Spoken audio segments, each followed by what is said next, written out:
Okay, so a short lecture to finish off gap analysis for the in-cost assessment. Over SWOT, which you should be familiar with. We'll look at some examples of this and other things from previous years. There's an exercise, you can probably guess what that's going to be. Look a bit at voice of the consumer and talk about how we can obtain that, in particular focus on something called the Pugh matrix.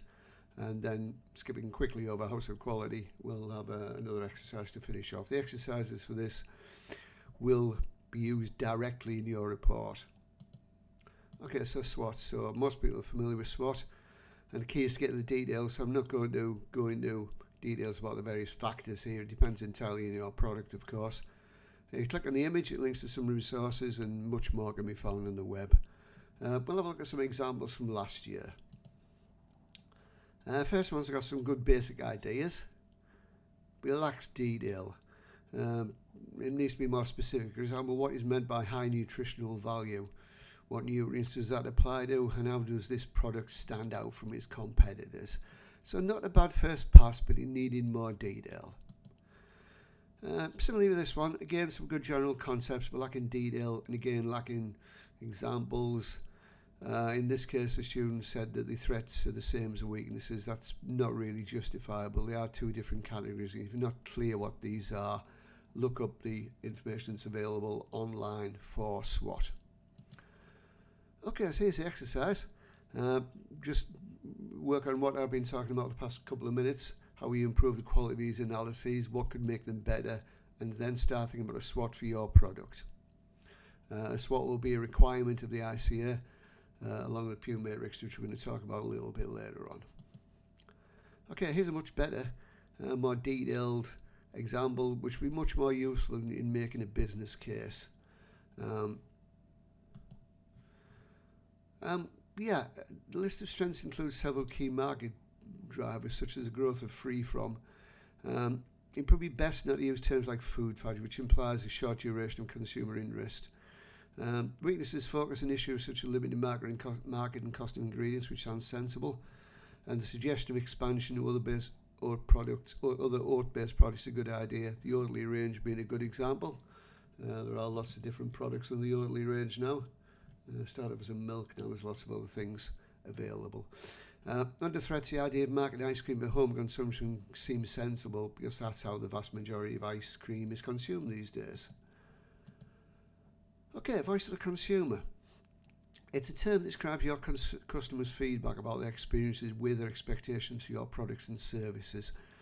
Focuses on consumer needs, expectations, understands, and product improvement. Now, we won't be surveying customers about our virtual products, so this is more a consideration for critical analysis. As usual, briefly review if you think it may be appropriate for further development of the business, but we will look at some of the tools that are used, one in particular.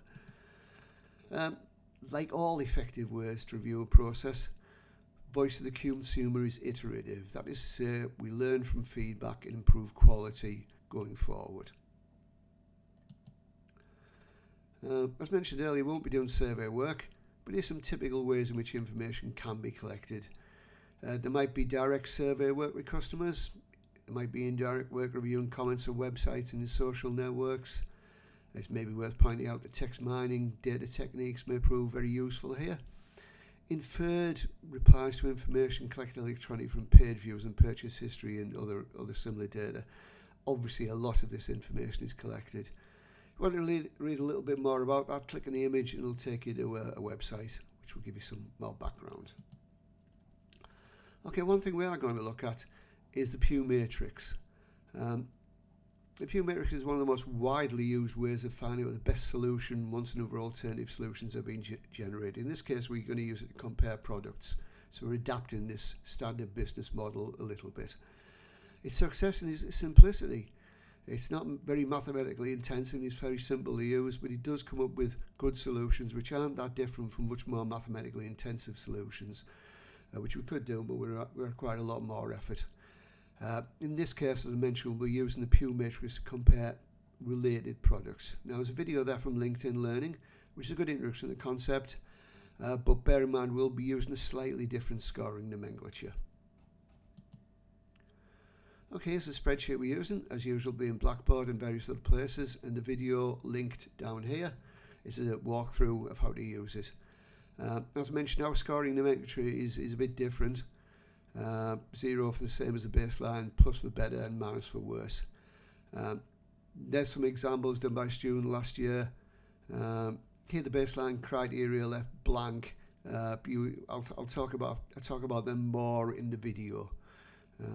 We're not weighting things in here. It's not a calculation as such, but it might be things like cost will be what we'd expect the average cost across these products, energy, the average calorific value. See the video for full details.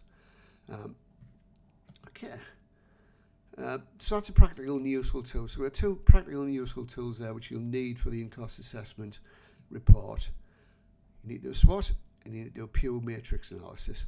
Now this is just included as something of the sort of thing you might see if you join a big company. House of quality, it's really only something that can be done by large teams, and included as an example of further possible work can be done once a successful product is established and you're making money out of it basically. If you click on the image, it'll take you to a video with a review for the model. Don't attempt this as part of your report, but maybe consider it briefly in critical analysis as a future option. Okay, and finally, here's your exercise. Perform a SWOT matrix, SWOT analysis rather. Use a Pugh matrix to compare your product to its potential competitors. Okay, and that is that. Thanks for listening.